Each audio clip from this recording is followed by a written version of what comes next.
बेहद खास मेहमान जुड़ चुके हैं। हमारे साथ हैं प्रोफेसर चिंतामणि मोहपात्रा सर, जो कि centre for Canadian US and Latin अमेरिकी studies school of international studies JNU में प्रोफेसर हैं। प्रोफेसर मोहपात्रा, बहुत बहुत स्वागत है सर आपका हमारे शो पर।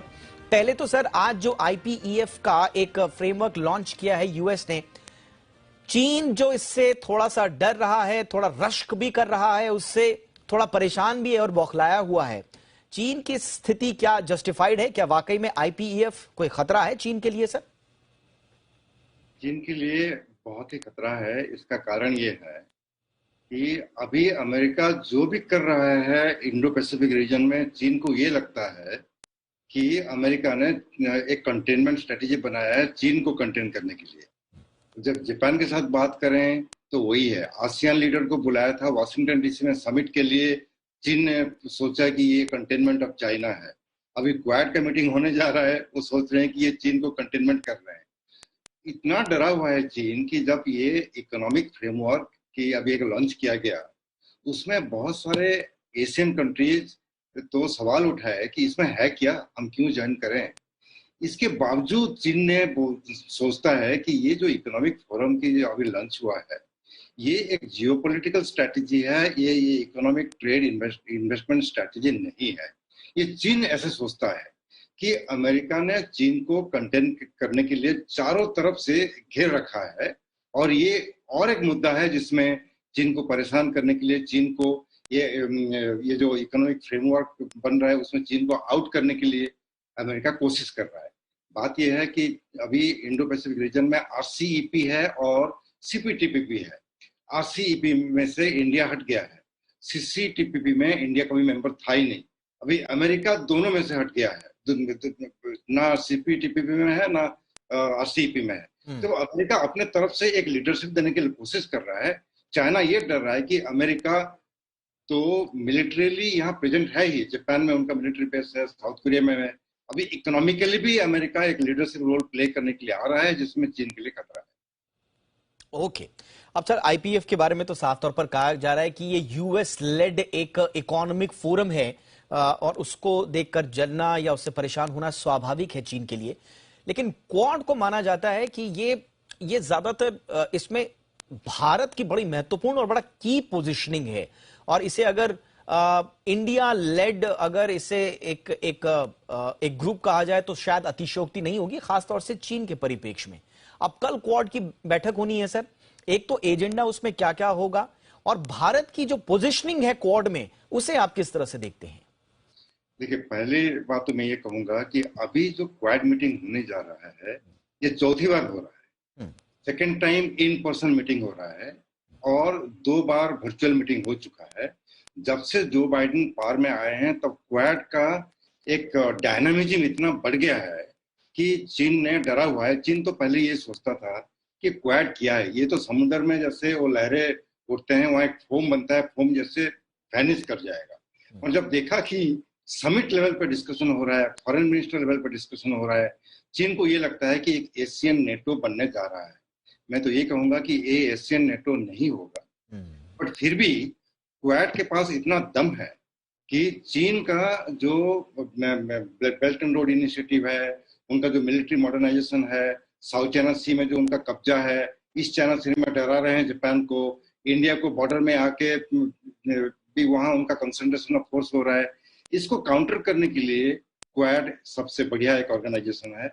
इंडिया क्वाड का बहुत इंपॉर्टेंट मेंबर इसीलिए है कि जापान और अमेरिका के बीच एक अलायंस रिलेशनशिप पहले से ही है 1961 से, और 1951 से अमेरिका और ऑस्ट्रेलिया एंजस जो टीटी है, ट्राइलेटरल टीटी, उसमें मेंबर थे। ऑस्ट्रेलिया भी स्ट्रेटेजिक पार्टनर, अलायंस पार्टनर है। इंडिया थोड़ा सा अलग से हटके है, इसलिए इंडिया का महत्व बहुत ही इंपॉर्टेंट इसलिए है कि सब लोग जानते हैं कि चीन को बराबरी करने के लिए ना जापान, ना साउथ कोरिया, ना ऑस्ट्रेलिया ज्यादा कुछ कर सकते हैं। अगर आप पॉपुलेशन देखेंगे, साइज देखेंगे, सिविलाइजेशनल हिस्ट्री देखेंगे, उनका कैपेबिलिटी देखेंगे, तो इंडिया एक ऐसा देश है, इंडिया का साथ रहेगा तभी चीन को कंटेन करना, कंटेन तो नहीं, मैं नहीं कहूंगा, कंस्ट्रेन करना आसान हो जाएगा। तो इसलिए मुझे लगता है कि चीन का जो बिहेवियर पैटर्न इतना बदल चुका है, इंडिया अगर क्वाड का मेंबर है, ये बहुत अच्छी बात है भारत के लिए। एक बहुत संक्षिप्त टिप्पणी आपकी मैं चाहूंगा क्वाड में हमने देखा लास्ट टाइम भी कोशिश की थी अमेरिका ने यूक्रेन और रूस का जिक्र छेड़कर थोड़ा सा भारत को एक क्लियर पिक्चर के साथ आगे आने पर मजबूर करने की कोशिश की थी जो लास्ट मीटिंग हुई थी। इस बार क्या आपको लगता है भारत ने जो स्ट्रांगली और फर्मली अपना पोजीशन दिखाया है दुनिया को, मुझे लगता है कि वो इनफ है, या आपको लगता है कि कल भारत को ज्यादा सफाई देनी होगी, अमेरिका कोशिश करेगा भारत के लिए? मुझे मुझे मुझे लगता है कि भारत का जो पोजीशन है यूक्रेन में बिल्कुल सही पोजीशन है। भारत ना अमेरिका को खुलेआम सपोर्ट कर रहा है, ना रशिया को खुलेआम सपोर्ट कर रहा है। भारत तो यूक्रेन में जो लड़ाई हो रही है उसके खिलाफ है, वायलेंस के खिलाफ है। बार बार भारत का ये टिप्पणी है कि यूक्रेन और रशिया साथ साथ बातचीत करके इसको कोई सोल्यूशन निकालना चाहिए। मगर अमेरिका और रशिया के बीच जो एक new kind of cold war शुरू हो गया है, उसमें उनका एक्सपेक्टेशन यही था कि इंडिया भी ऐसे बिहेव करे जैसे Japan, Australia, south Korea behave कर रहे हैं। और अमेरिका को इंडिया ने समझा दिया कि क्वाड जो है इंडो पैसिफिक रीजन के लिए है। क्वाड का मेंबर बन के हमने ये कहीं एग्रीमेंट साइन नहीं किया कि हर जगह अमेरिका के साथ रहेंगे।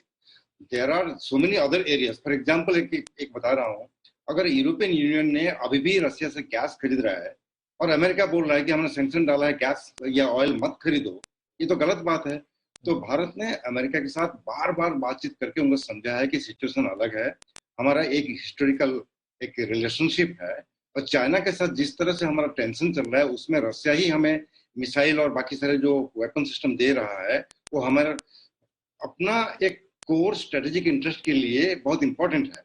तो अमेरिका, मुझे लगता है जापान, अमेरिका सब लोग समझ गए हैं, बातचीत जरूर होगी मगर इंडिया को कॉर्नर करने के लिए कोशिश नहीं करेंगे। बिल्कुल, और यही शायद उनके हित में भी है। और आपने बिल्कुल सही कहा कि भारत ये बात समझाने में बिल्कुल कामयाब हो पाया है कि क्वाड का जो है वो इंडो पैसिफिक रीजन के लिए है। रशिया और यूक्रेन का मसला जो है इस परिधि से भी बाहर है, और सबके जो साझा हित हैं उन हितों की परिधि से भी बाहर ये मसला है। बहरहाल एक आखिरी सवाल सर बचता है जिसको लेकर आज सुबह से चर्चा हो रही है कि अमेरिका ने ताइवान को लेकर चीन को सीधा सीधा मिलिट्री एक्शन की धमकी दे दी है। क्या मायने रखता है इस वक्त जो बाइडेन का ये बयान, और ताइवान पर क्या चीन की जो एग्रेशन है उसको वो कम करेगा या और ज्यादा उसको एक तरह से छेड़ देगा? इसमें थोड़ा दो तीन चीज बताना चाहूंगा। देखिए, ताइवान के साथ अमेरिका का एक रिलेशनशिप तो है, मगर ताइवान अमेरिका का स्ट्रेटेजिक अलायंस पार्टनर नहीं है। जैसे यूक्रेन और अमेरिका के साथ जो संबंध है उसमें भी यूक्रेन ना नेटो का मेंबर है, ना बायलैटरल अलायंस रिलेशनशिप है।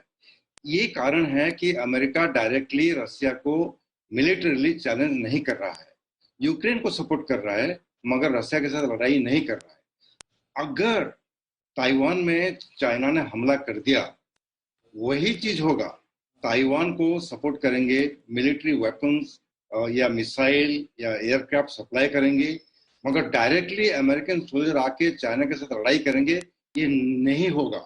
बिल्कुल मैं कन्विंस्ड हूं कि ऐसा लड़ाई नहीं होगी। मगर रशिया को जिस तरह से कॉर्नर किया है, रशिया को इकोनॉमिकली पनिश करने के लिए कोशिश किया है, उसी हिसाब से चाइना को आइसोलेट करने के लिए कोशिश करेंगे। बट क्या चीन ने तैयारी कर ली है सर ताइवान पर हमले जैसी कोई चीज करने की? चीन ने 40-50 साल से ये कोशिश कर रहा है मगर नाकामयाब रहा है। तो अगर ये इतना आसान होता, कब से चीन ने जाके ताइवान को कब्जा कर लेता। अगर साउथ चाइना सी में जो छोटे मोटे आइलैंड है उसको कब्जा करके अपना मिलिट्री नेवल बेस बना रहा है, ताइवान को क्यों छोड़ रखा है? इसीलिए कि ताइवान एक ऑर्डिनरी आइलैंड नहीं है, ताइवान के पास भी मिलिट्री कैपेबिलिटी है, और जो चिप्स माइक्रो चिप्स में जो हर एक चीज में यूजफुल होता है, ताइवान उसका लीडर है। तो ताइवान के पास चाइना के साथ लड़ाई करने के लिए एक एसिमेट्रिकल कैपेबिलिटी इतना ज्यादा है, हो सकता है कि ताइवान बिल्कुल ध्वंस हो जाए जिसमें ना चाइना का फायदा है ना किसी का फायदा है। ऐसा तो होगा नहीं। तो यूक्रेन रशिया के लिए इजी था, ताइवान चाइना के लिए इजी नहीं है। इसलिए मुझे लगता नहीं कि चाइना ने कोई हमला करने वाला है। अगर करेगा, चाइना के भी नुकसान है, ताइवान का भी नुकसान है, इंडो पैसिफिक का स्टेबिलिटी के लिए बहुत ज्यादा नुकसान है। चाइना पूरा कंप्लीटली आइसोलेट हो जाएगा रीजन में। बहुत बहुत शुक्रिया सर, बहुत आसान भाषा में आपने ये जो वैश्विक परिदृश्य है उसको समझाया। Thank you so much sir, वक्त निकालने के लिए आपका।